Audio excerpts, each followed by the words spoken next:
Hi, welcome back to the channel. We're making strawberry cheesecake quesadillas with Philadelphia cheesecake no-bake filling.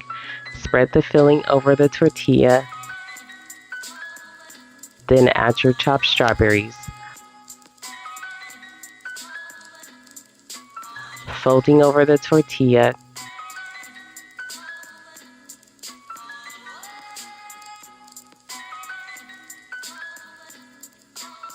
cook in a non-stick skillet on medium heat.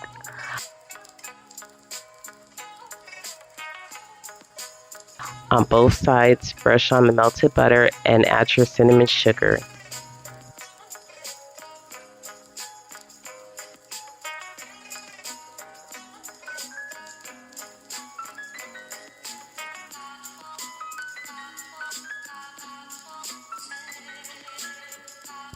After cooking, make sure to cut it in half.